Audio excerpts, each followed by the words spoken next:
ప్రతి ఒక్క హిందువు గుండెల్లో ఒక రియల్ హీరో ఉన్నాడు అని మనం గర్వంగా చెప్పుకోవాలి. అతనే ఛత్రపతి శివాజీ మహారాజ్. మన భారతదేశాన్ని మొత్తం ఒక ముస్లిం దేశంగా మార్చడమే మొఘల్ పాలకుడైన ఔరంగజేబు యొక్క కళ. ఇందుకోసమే ఎంతో మంది హిందూ రాజులను ఓడించి వారి రాజ్యంలో ఉన్న హిందూ దేవాలయాల్ని నాశనం చేశాడు. అంతేకాదు ప్రజల్ని కూడా అతి దారుణంగా హింసించి ఇస్లాం మతంలోకి మార్చేసేవాడు. ఇలా భారతదేశం మొత్తాన్ని తన గుప్పిట్లో తెచ్చుకుంటున్న సమయానికి దక్షిణ ప్రాంతంలో మాత్రం కనీసం తన జెండాను పాతేందుకు కూడా ఔరంగజేబు వణికిపోయాడు.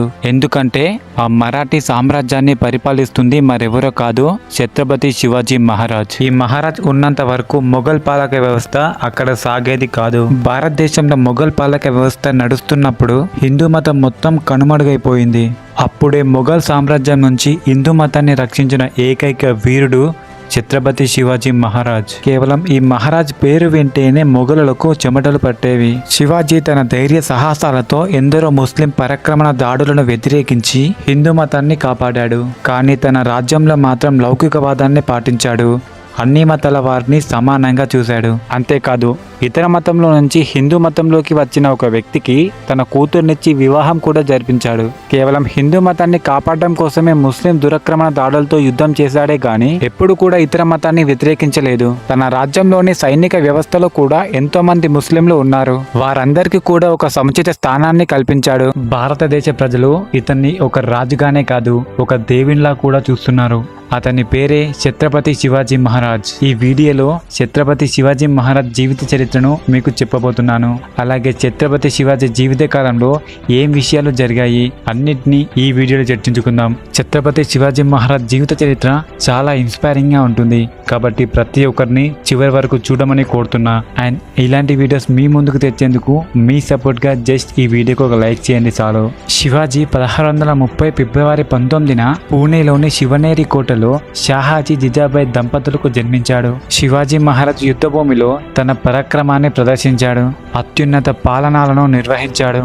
శివాజీ తన మొదటి 15 సంవత్సరంలోనే దేశ నిర్మాణ ప్రమాణం చేశాడు. అతను హిందూ దేశాన్ని ఊహించినప్పుడు అతని కలలు సరిహద్దులు దాటి విస్తరించాయి. హిందవీ స్వరాజ్ అనే అతని ఆలోచనలో మరాఠా యోధులు మొఘల్ చక్రవర్తి అయిన ఔరంగజేబ్ క్రూరమైన మొఘల్ భారీ అణచివేత పాలనను బద్దలు కొట్టాడు. జిజామాత శివాజీ రాజును బాగా ప్రభావితం చేసేది. అతని బాల్యం నుండి రామాయణం, మహాభారతం మరియు గీతాలను బోధించింది. దదోది కొందేవ్ నాయకత్వంలో మహారాజ్ కత్తిసాము కోటలను గెలుచుకోవడం మరియు యుద్ధ అభ్యాసాలను నేర్చుకున్నాడు. శివాజీ 15 సంవత్సరాల వయసులో మన దేశానికి కీర్తిని తీసుకురావడానికి మొఘల్ దండయాత్రకు వ్యతిరేకంగా తన పోరాటాన్ని కొనసాగించాడు.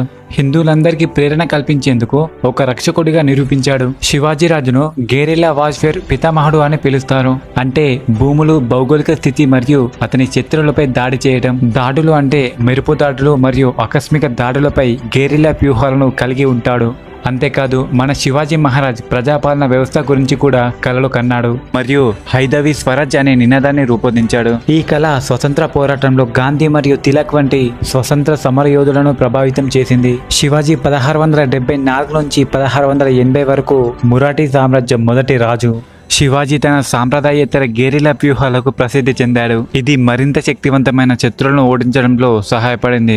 అతను చనిపోయి దాదాపు 300 సంవత్సరాలు అయినప్పటికీ అతని వారసత్వం భారతదేశంలో ఇప్పటికీ సజీవంగా ఉంది. అంతేకాదు శివాజీ పేరు చెప్పగానే ప్రతి యువకుని ఒంట్లో రక్తం ఉరకాలుగా పారుతుంది. అసలు శివాజీకి శివాజీ అనే పేరు ఎలా వచ్చింది? రికార్డుల ప్రకారం మహారాష్ట్ర ప్రాంతంలో తీవ్రమైన మహాదుర్గ కరువు సమయంలో శివాజీ 19 ఫిబ్రవరి 1630న షాహాజీ జిజాబాయి దంపతులకు జన్మించాడు. అతని తల్లి గర్భవతి అయినప్పటికీ అతని తల్లి బాల్యంలో అనేక మంది పిల్లల్ని కోల్పోయింది. దాంతో శివాజీ జన్మించిన తర్వాత శివనేరి కోటకు పంపారు. దుర్గామాత భక్తురాలు కావడంతో జిజాబాయి తన కుమారునికి స్థానిక దేవత శివాయి దేవి అని పేరు పెట్టింది. దాంతో అందరూ శివాయిని శివాజీ అని పిలుస్తున్నారు. ఇతర భారతీయ రాజ్యాలు వారి సాంప్రదాయేతర మత విశ్వాసాలకు ఖచ్చితంగా కట్టుబడి ఉండగా శివాజీ మాత్రం హిందువుగా ఉన్నప్పటికీ ముస్లిం వారికి స్వేచ్ఛగా ఆచరించడానికి సేకరించాడు మరియు వారి మంత్రిత్వ శాఖలతో దానంతో మద్దతు కూడా ఇచ్చాడు. అంతేకాదు హిందూ శక్తులకు వ్యతిరేకంగా ముస్లిం వారు ఇతర దేశాలతో పొత్తులు ఏర్పరచుకోవడంతో శివాజీకి పెద్దగా ఇబ్బంది ఏం కలగలేదు. ఎందుకంటే అతని సొంత సైన్యంలోనే అతనికి గణనీయమైన ముస్లిం సైనికులు ఉన్నారు. ఇక శివాజీ గారి చదువు విషయానికి వస్తే శివాజీ తండ్రి లేనప్పుడు శివాజీ నిర్మాణ సంవత్సరాలను శివాజీ తన తల్లితో గడిపాడు. ఆమె తనపై తీవ్ర ప్రభావం చూపేది. తన భర్తతే నిర్లక్ష్యం చేయబడిన ఆమె లోతైన మతపరమైన జీవితాన్ని గడిపింది మరియు చిన్నప్పటి నుంచే శివాజీకి కఠినమైన నిజాయితీని కల్పించింది. అంతేకాదు శివాజీ ఆధునిక యుగంలో భారతదేశపు మొట్టమొదటి నౌకాదళాన్ని మహారాష్ట్ర తీరాన్ని రక్షించడానికి శివాజీ నిర్మించాడు. మరాఠా నావిక దళం మహారాష్ట్ర తీరం వెంబడి జైగద్, సింధుదుర్గ్, విజయదుర్గ్ ఇతర కోటల్ని కాపాడింది. భక్త హిందూ అయిన శివాజీ తన మత విషయంలో ఎప్పుడు కూడా రాజీ పడలేదు. ఆయన తన పాలనలో ఏ మత సంస్థపై కూడా దాడి చేయలేదు. శివాజీ తండ్రి 2000తో కూడిన సైనికుల సైన్యాన్ని శివాజీకి అప్పగించాడు. కానీ శివాజీ తన బలాన్ని 10,000 సైనికులకు పెంచుకుంది. తన తెలివైన తేటలతో అతను గేరిలా యుద్ధ వ్యూహాలను రూపొందించాడు.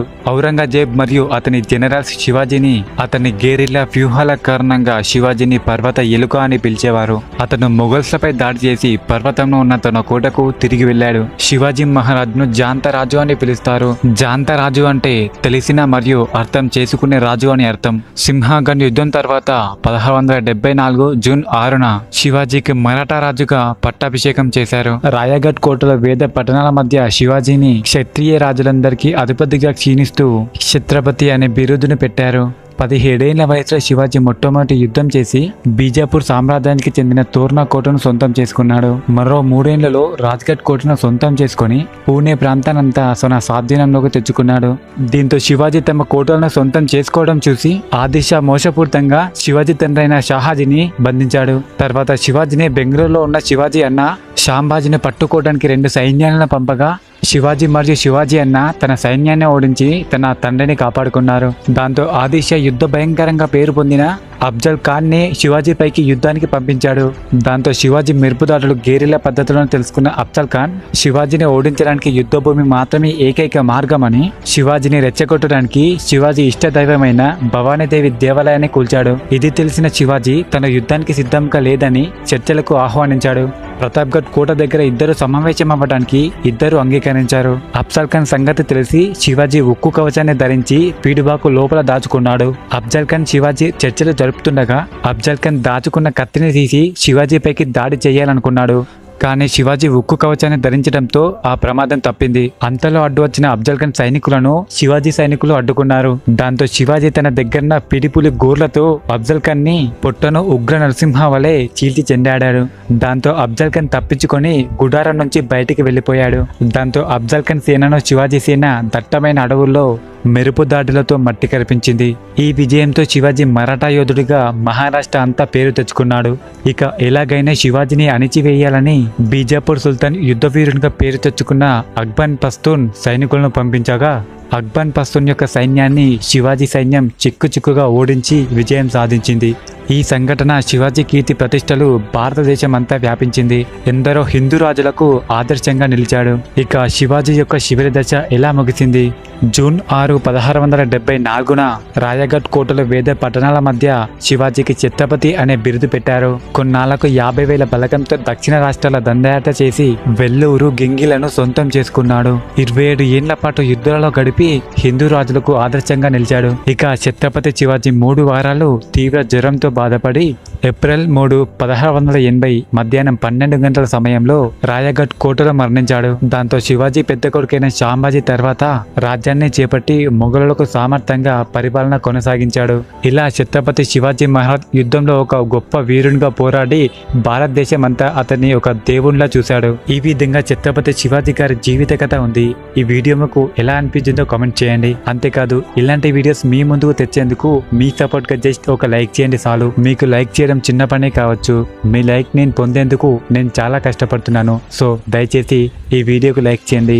అంతేకాదు ఈ వీడియో మీకు నచ్చినట్టయితే వీడియోకు లైక్ చేసి ఛానల్ని సబ్స్క్రైబ్ చేయండి. అలాగే కామెంట్లో జై శివాజీ అని కామెంట్ చేయండి.